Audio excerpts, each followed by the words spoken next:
Selamat malam Tribuners, jumpa lagi bersama dengan saya Mutiara dalam tayangan berita terkini Lampung.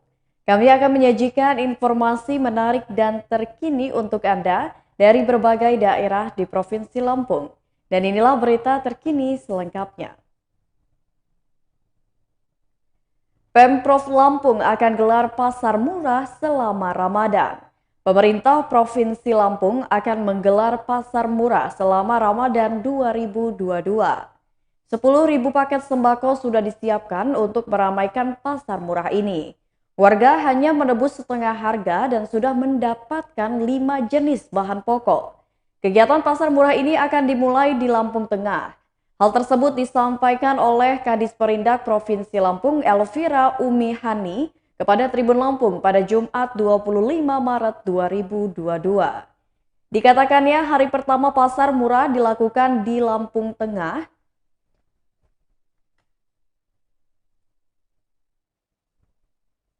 Dalam paket sembako itu terdiri dari beras sebanyak 5 kg, gula putih 1 kg, tepung terigu 2 kg, dan minyak goreng 1 liter. Jadi diharapkan kepada masyarakat agar menebus dengan harga Rp75.000 kalau harga normalnya yakni Rp120.000. Nantinya akan ada di semua daerah operasi pasar murah ini. Ini merupakan cara Disperindak Lampung dalam menjaga stabilitas harga serta membantu masyarakat di tengah kenaikan harga sejumlah kebutuhan pokok. Kalaupun nantinya ada kenaikan harga komoditi lainnya, maka akan dilakukan operasi pasar murah juga. Namun dilihat stok dan ketersediaan komoditi tersebut, namun semuanya tetap dengan protokol kesehatan. Guna menjaga agar tidak terjadi kerumunan dalam gelaran operasi pasar, maka paket sembako dibagikan melalui aparat desa dan selanjutnya dibagikan secara door-to-door.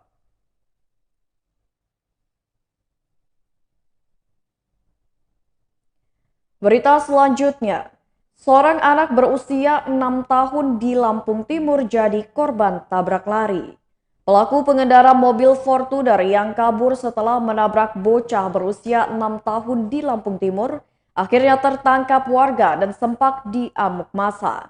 Polisi berhasil mengamankan pengendara mobil Fortuner yang menabrak dan menyeret korban kecelakaan sejauh 2 km dari amuk massa. Sopir mobil Fortuner yang bernama Asep berusia 21 tahun merupakan warga Pasir Sakti melarikan diri dan dikejar oleh warga setempat ke wilayah Labuhan Maringgai. Pengendara mobil Fortuner yang ditangkap warga akhirnya berhasil diamankan polisi dan dibawa ke Polsek Labuhan Maringgai. Bocah 6 tahun di Lampung Timur meninggal dunia mengenaskan setelah tertabrak mobil Fortuner. Pelaku tabrak lari yang juga pengendara mobil Fortuner dengan nomor polisi BE1147BK yang menyebabkan bocah 6 tahun di Lampung Timur meninggal dunia sempat dikepung dan ditangkap warga. Pengendara mobil Fortuner kini diamankan polisi setelah peristiwa tabrak lari yang terjadi di Jalan Lintas Timur, Desa Tulung Pasik, Kecamatan Mataram Baru, Lampung Timur pada Jumat kemarin. Korban IA yang masih berusia 6 tahun meninggal dunia setelah terseret mobil Fortuner sejauh 2 km. IA mengalami kecelakaan bersama dengan ibunya saat mengendarai sepeda motor Vario bernomor polisi BE3288BM. Kepala Unit Penegakan Hukum Lantas Polres Lampung Timur Aibda Ferdi Chandra mengatakan, bocah berinisial IA meninggal dunia akibat terseret mobil Toyota Fortuner sejauh 2 km dari lokasi kecelakaan. IA bersama ibunya Diah ditabrak dari belakang oleh mobil Toyota Fortuner. Mobil Toyota Fortuner tersebut melaju dengan kecepatan tinggi dari Mataram Baru menuju Labuhan Maringgai dan menabrak bagian belakang motor Honda Vario yang berjalan di depannya. Motor itu dikendarai oleh Diah dan berboncengan dengan anaknya yakni IA. Sementara sang ibu selamat dengan luka ringan karena terpental dari motornya saat ditabrak.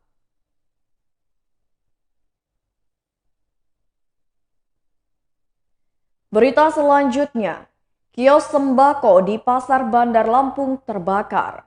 Kios pedagang sembako di Pasar Tempel Jalan Sentot Ali Basya Waidadi Sukarame Bandar Lampung terbakar pada Sabtu 26 Maret 2022. Korsleting arus listrik diduga menjadi penyebab kebakaran yang menyebabkan kerugian mencapai puluhan juta rupiah. Warga sekitar lokasi kebakaran Weldio mengungkapkan, peristiwa kebakaran terjadi sekitar pukul 8:30 waktu Indonesia Barat. Awalnya Weldi dan sejumlah warga lainnya mencurigai kepulan asap yang keluar dari celah-celah rolling door. Mengetahui hal itu, Weldi dan warga sekitar berinisiatif membuka paksa pintu kios. Setelah berhasil dibuka menggunakan linggis, api ternyata sudah berkobar di dalam kios tersebut. Weldi menyebut dirinya langsung berusaha mengeluarkan tabung gas agar tidak meledak. Weldi menambahkan 30 menit berselang, api sudah bisa dipadamkan warga dengan bantuan 4 unit mobil pemadam kebakaran. Meski tak ada korban jiwa dalam kebakaran tersebut, namun kerugian diperkirakan mencapai puluhan juta rupiah. Sementara itu, Kabid Kedaruratan dan Logistik BPBD Bandar Lampung, Sutarno menjelaskan, pihaknya sudah berhasil menjinakkan api dengan menurunkan 5 unit damkar ke lokasi kebakaran. Selain itu, BPBD melibatkan sedikitnya 21 personel untuk membantu warga memadamkan api. Sutarno menjelaskan api menghanguskan isi bangunan seluas kurang lebih 3 kali 6 meter persegi. Kios tersebut diketahui milik Misno. Menurutnya pada saat kebakaran, pemilik belum datang untuk membuka kios. Kendati demikian, saat ini penyebab kebakaran masih dilakukan penyelidikan lebih lanjut. Namun yang jelas tidak ada korban jiwa dalam peristiwa kebakaran tersebut.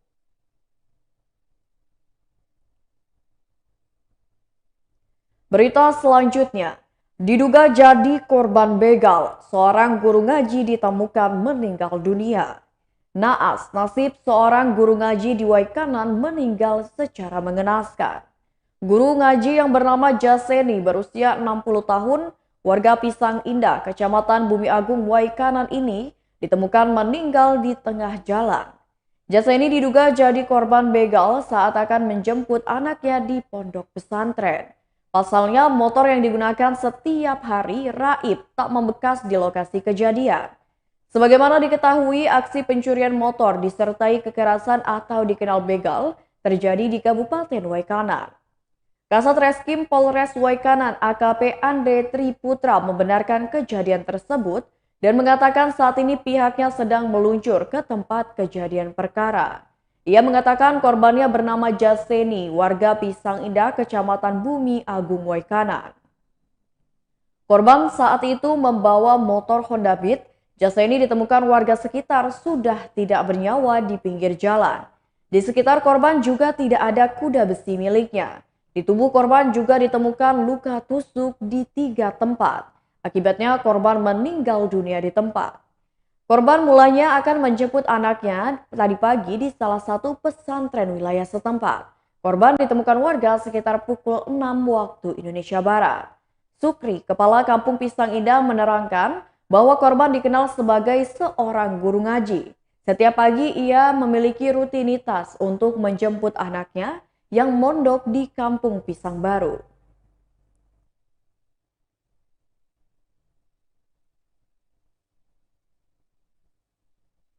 Berita selanjutnya, material erupsi Gunung Anak Krakatau terlempar hingga ke pantai Keduarna. Gunung Anak Krakatau di perairan Selat Sunda, Kabupaten Lampung Selatan masih mengalami erupsi pada Jumat 25 Maret 2022 kemarin. Jika pada Kamis erupsi terjadi 2 kali, pada Jumat erupsi berlangsung 4 kali. Material erupsi bahkan sampai terlempar ke pantai Keduarna. Saat itu tinggi kolom abu teramati sekitar 2.000 meter di atas puncak atau 2.157 meter di atas permukaan laut. Kolom abu berwarna kelabu hingga hitam dengan intensitas tebal ke arah timur. Erupsi kedua terjadi pada pukul 7:47 waktu Indonesia Barat. Saat itu ketinggian kolom abu sekitar 1.000 meter di atas puncak atau 1.157 meter di atas permukaan laut. Kolom abu teramati berwarna kelabu hingga hitam dengan intensitas tebal ke arah timur. GAK kembali erupsi pada pukul 8:09 waktu Indonesia Barat.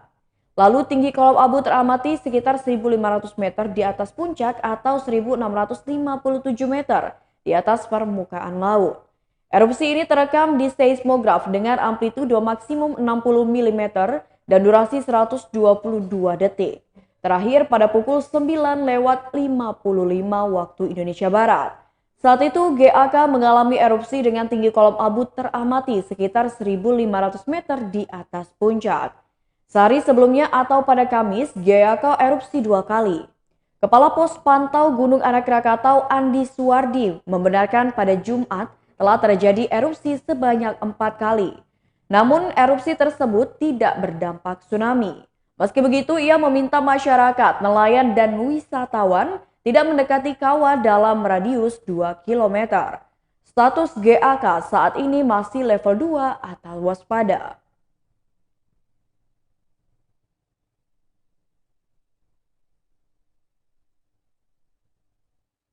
Berita selanjutnya, atasi blank spot di Mesuji dengan manfaatkan jaringan internet Wi-Fi Icon Plus.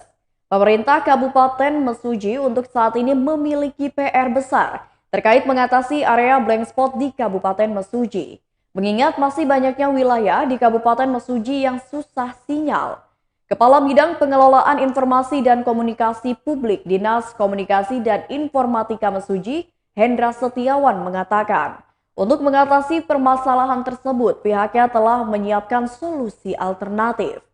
Salah satu alternatif yang akan dilakukan adalah memanfaatkan jaringan internet Wi-Fi Icon Plus yang merupakan anak cabang perusahaan PT PLN Persero. Selanjutnya kata Hendra, Icon Plus merupakan sebuah program internet yang ditawarkan oleh perusahaan PT PLN sehingga pemasangan Wi-Fi Icon Plus sendiri sangat mudah, yang dimana pemasangan Wi-Fi Icon Plus ini menggunakan tiang listrik. Oleh sebab itu, Hendra menilai pemasangan jaringan internet lewat Icon Plus ini dapat terjangkau hingga ke daerah pelosok di Kabupaten Mesuji. Karena untuk base transceiver station atau BTS di Kabupaten Mesuji berjumlah 65, jadi belum cukup untuk mengatasi area blank spot. Sehingga dengan jaringan internet lewat Icon Plus ini bisa menjadi solusi alternatif.